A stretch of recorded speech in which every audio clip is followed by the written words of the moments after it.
All right, let's jump right into this explainer.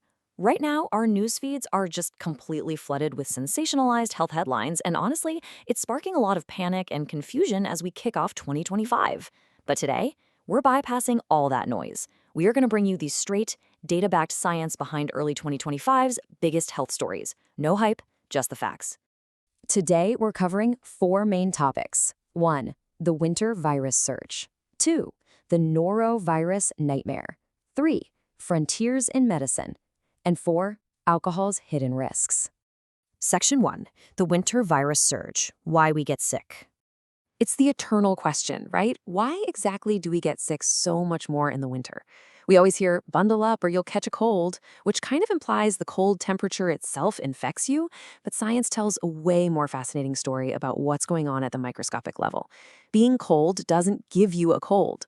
Instead, it's this chain reaction. During winter, we crank up our indoor heating, which drastically dries out the air.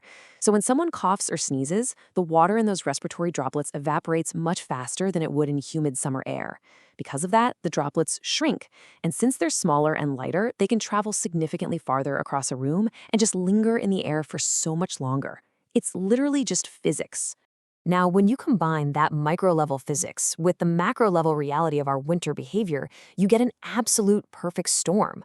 I mean, what do we all do during the winter, especially around the holidays?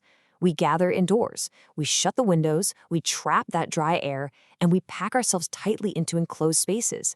It's this exact combination of airborne droplet physics and prolonged indoor human contact that creates the perfect environment for viruses to spread like wildfire. And that brings us directly to HMPV, or human metaprimovirus. You've probably seen the terrifying headlines recently about a mystery respiratory virus causing a massive surge of infections and overcrowded hospitals in northern China. Naturally, seeing this exactly 5 years after the initial COVID-19 outbreak has sparked a ton of public anxiety. But let's look at the actual data. The crucial takeaway here is that unlike SARS-CoV-2, HMPV is not a novel virus. It was actually discovered way back in 2001. It has a standard 3 to 6 day incubation period, and we already know exactly who is at the highest risk. Infants, the elderly, and immunocompromised folks. Most importantly, the World Health Organization has not declared a global health emergency over this. While overcrowded hospitals are absolutely a concern that requires objective monitoring, the scientific consensus is clear. This is a known pathogen following a seasonal pattern, not a cue for global panic. Section 2. The norovirus nightmare, a GI surge. Moving away from the respiratory system and into the gut, we have a totally different beast, norovirus. If you've had it, you know it is an absolute nightmare. This highly contagious gastrointestinal virus causes roughly 2,500 outbreaks and a staggering 500,000 ER visits annually in the US. And recently, test positivity shot up to over 20%, which is the highest rate we've seen since 2018. It's incredibly resilient, too. It can live on surfaces for days, sometimes even weeks. Now, what's really fascinating is the chemistry behind how we actually fight it. Because not all viruses are built the same. You have enveloped viruses, like the flu or COVID, where alcohol-based hand sanitizers are super effective at breaking them down. But norovirus, it's a non-enveloped virus. It acts like an armored tank against alcohol. Your standard hand sanitizer is practically useless against it.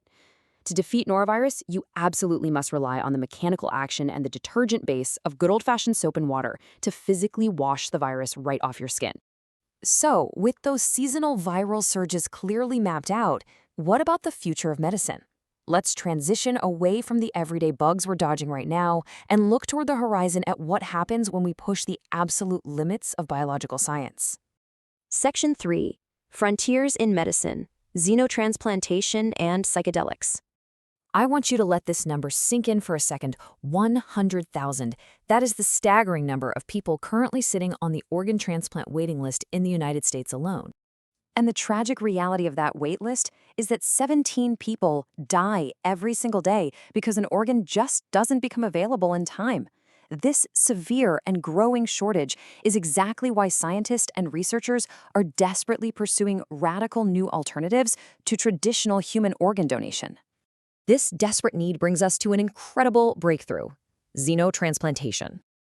This is the process of transplanting organs, tissues, or cells from one species, usually pigs, into humans. Right now, a woman in Alabama is thriving as the 5th American to receive a pig kidney. And they didn't just take a standard organ. They used advanced genetic engineering to edit the pig's genes, basically removing the markers that a human immune system would normally attack. By making the animal organ genetically compatible with a human body, we're opening a door that could potentially eliminate the organ waitlist forever. It's mind-blowing stuff. Shifting gears from organ transplants to complex neurobiology, we arrive at another massive frontier. In 2025, Colorado became only the second U.S. state to legalize psychedelic therapy, specifically using psilocybin, which is the active compound found in magic mushrooms. This has sparked quite a bit of debate around its remarkable potential to treat severe conditions like post-traumatic stress disorder in veterans. But looking strictly at the science, we can see exactly why this is so heavily debated. Psilocybin fundamentally targets serotonin receptors and has shown potential to dramatically increase connectivity between different networks in the brain. However, the scientific field is still in its very early stages. Why? Well, because while our basic brain anatomy is the same, our individual neurochemical makeups are wildly different.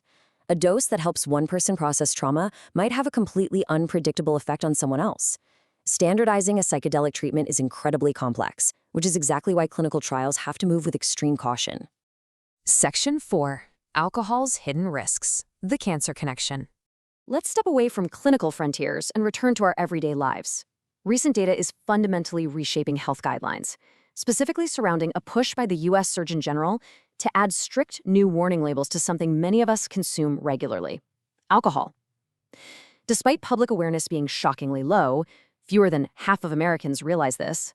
Alcohol is a potent carcinogen. It contributes to roughly 100,000 cancer cases and 20,000 deaths every single year in the U.S. In fact, it's classified as a Group 1 carcinogen, placing it in the exact same high-risk category as tobacco and asbestos. These numbers entirely dismantle the stubborn myth of the healthy daily glass of wine. If you look at breast cancer risk for women drinking less than 1 drink a week, the baseline risk is about 11.3%. But if you bump that up to just 1 drink a day, which is well within standard moderate drinking guidelines, that risk jumps to 13.1%. It clearly shows that even moderate consumption measurably increases your risk of developing cancer. The physiology behind this risk comes down to how our bodies process the chemical. When you drink, your body breaks the alcohol down into a toxic chemical called acetaldehyde, which literally damages your DNA. It also spikes whole body inflammation, triggers oxidative stress, alters hormone levels like estrogen, and even acts as a solvent, making it easier for your body to absorb other carcinogens you might be exposed to. This compounding toxic effect is exactly why the World Health Organization has definitively stated that there is simply no safe amount of alcohol consumption. From the physics of how a simple dry winter breeze spreads respiratory viruses, to the incredible genetic engineering saving lives with pig organs, right down to the hidden DNA damage in our weekend cocktails, we've covered a massive amount of scientific ground today. As the Surgeon General pushes for awareness, the ball is really in our court. Knowing this objective, unfiltered data, how will you use this science to navigate your own health and perhaps rethink your social habits in 2025? It's a lot to consider. Thank you so much for joining me on this explainer, and keep questioning the science around you.